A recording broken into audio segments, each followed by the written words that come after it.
Fala galera, como vão vocês? Eu espero que bem, espero que esteja tudo tranquilo. Hoje a gente vai dar continuidade à nossa matéria. A gente vem falando sobre África e hoje a gente vai entender um pouquinho da regionalização e da organização política desse continente. Então, se liga aí, vamos lá, galera.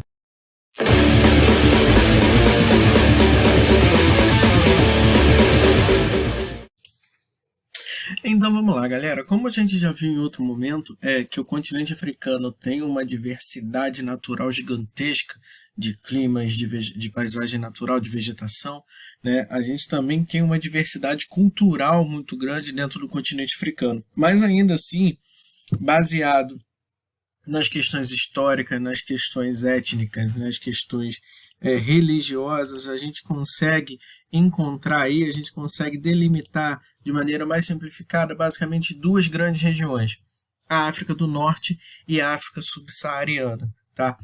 Então, é a porção norte do território e a porção sul do território, basicamente, né? Então a gente tem aqui esse mapinha mostrando mais ou menos como se dá essa separação. Então toda essa porção branca que aparece no mapa é o que a gente chama de África subsaariana, ou seja, a porção africana que fica ao sul do deserto do Saara, né? E a porção norte da África é essa porção cinza, que é bem menor, né, quando a gente compara com o restante do continente. Essa linha pontilhada vermelha é mais ou menos o limite sul do deserto do Saara, ou seja, até onde o deserto do Saara vai em direção ao sul do continente africano. A África do Norte, de maneira geral, ela também pode ser chamada de África setentrional, já que setentrional é sinônimo de norte, e ela, em alguns materiais e alguns autores até, chamam de África branca, em contrapartida, porque a África subsaariana é a África negra, então essa porção seria a África branca, só que esse termo não é adequado, porque quando a gente fala de algum lugar se referindo a essa população como branca, isso se refere mais a uma população de origem europeia, que não é o caso. A população que vive no norte da África é basicamente uma população de origem árabe, né? Então, não se trata de uma população branca. Então, por isso, o termo África branca ele é desaconselhado, ele não é muito adequado para se referir a essa porção desse território, não, tá?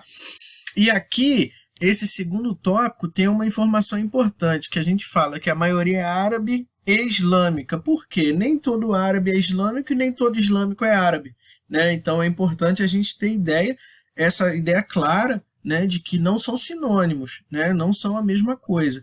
Quando a gente fala em árabe, a gente está falando de uma etnia, de um povo, e quando a gente fala em islâmico, a gente está falando de uma religião, uma característica cultural desse povo, né? A maior parte da população dessa porção do continente africano, ou seja, do norte, está localizada no litoral do Mar Mediterrâneo. Por quê? Essa região é mais úmida, tem o clima mais ameno, né, e, consequentemente, facilita mais a ocupação. Por quê? Quanto mais ao sul da África do Norte, mais deserto é, né? Então, boa parte desse território é ocupado pelo deserto do Saara, então quanto mais próximo ao litoral do Mar Mediterrâneo, menos rigidez climática essa população vai encontrar nesse território, né? Então, ali no litoral do Mar Mediterrâneo se desenvolve uma agropecuária, e aí tem produtos típicos dessa região, como, por exemplo, as oliveiras, né, que é tipo pé de azeitona, né? E tem o Marrocos e o Egito aqui, ó. O Egito, sim, o Egito é um país africano, né? Tem as pirâmides lá para África, e o Marrocos, que são os países relativamente industrializados. É uma região de conflitos bastante significativos, tá? Como a gente vai entender daqui a pouquinho. Ainda existe uma outra questão em relação a esse territóriozinho aqui, que é o Saara Ocidental, que não constitui um país de fato.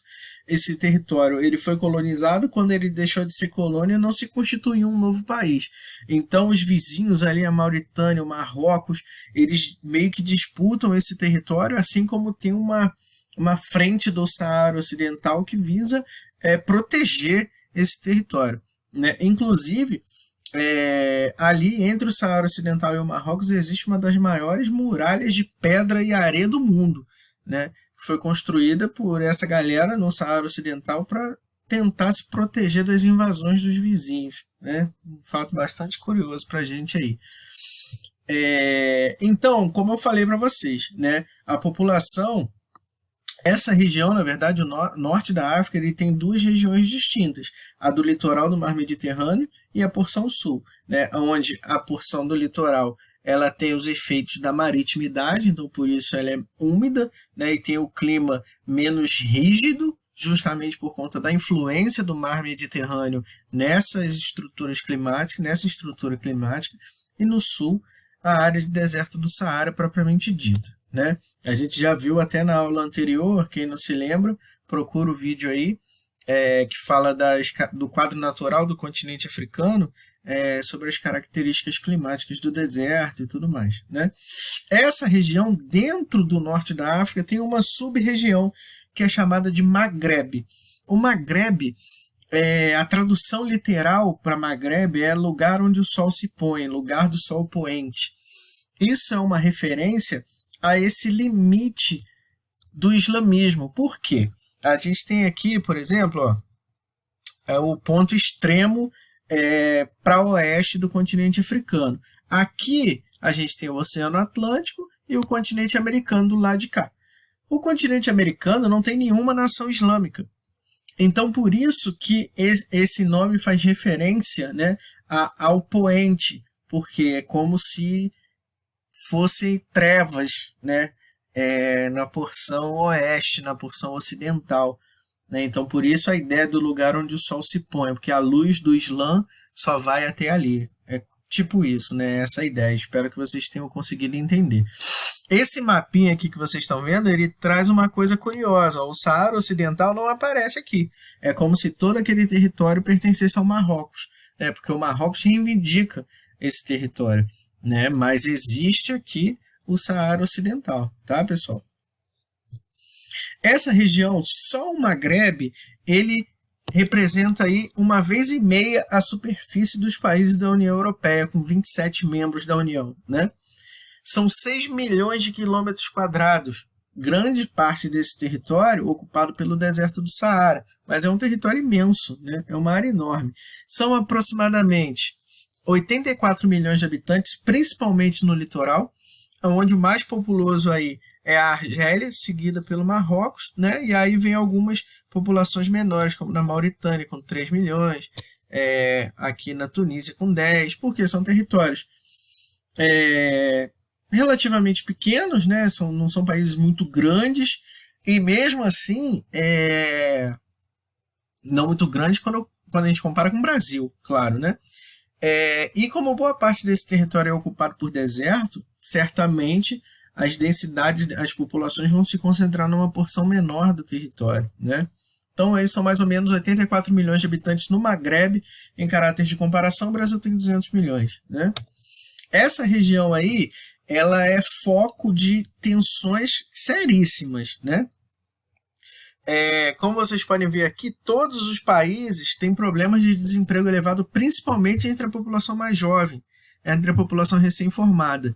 Não por acaso, é uma região de confrontos muito grandes entre governo e sociedade civil, né? Foi aqui na Tunísia, inclusive, que se iniciou um dos maiores movimentos da história recente contra governos, né, que foi conhecido como a Primavera Árabe.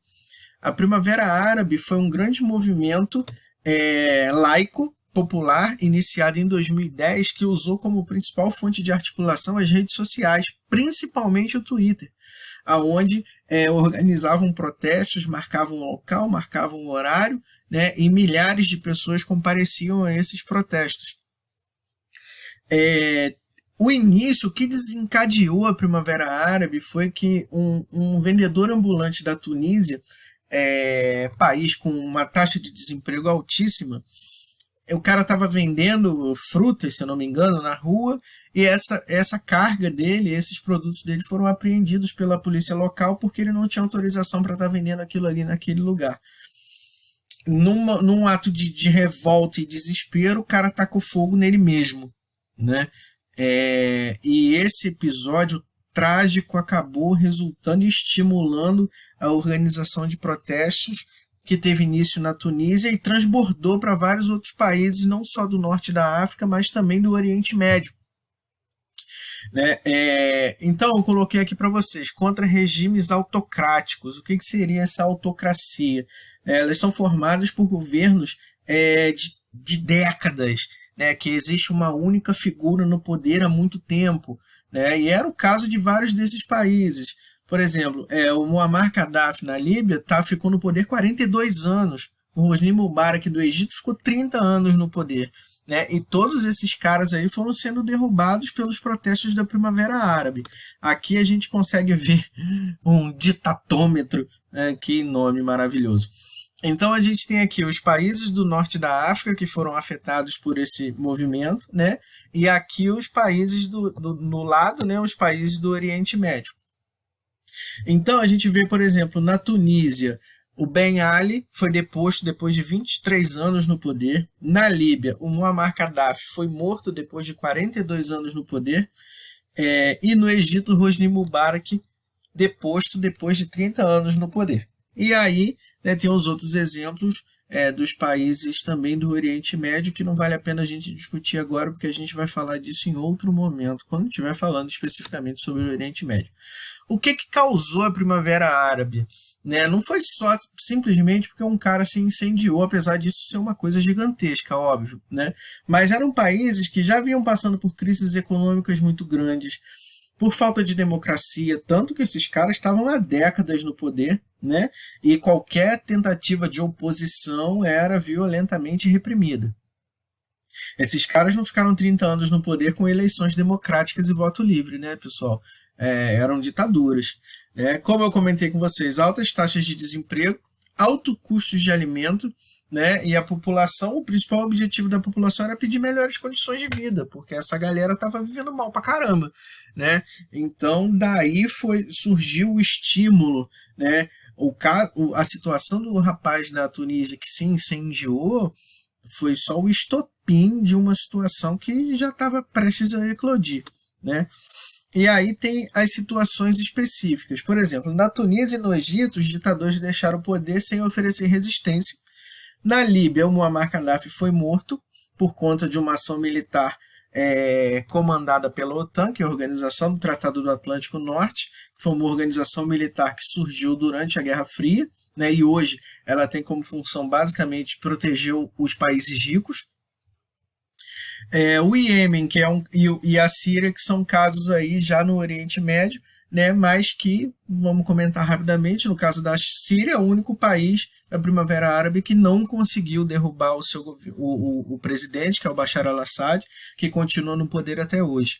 E o caso do Iêmen, o Iêmen vive hoje uma das piores e mais violentas e mais desastrosas, não sei se cabe essa palavra, uma das piores guerras civis que se tem notícia no mundo contemporâneo. O Iêmen vem passando por uma situação humanitária trágica por conta dessa guerra civil que vem acontecendo por lá, que não é noticiada, não é tratada. Quem tiver curiosidade, dá uma olhadinha.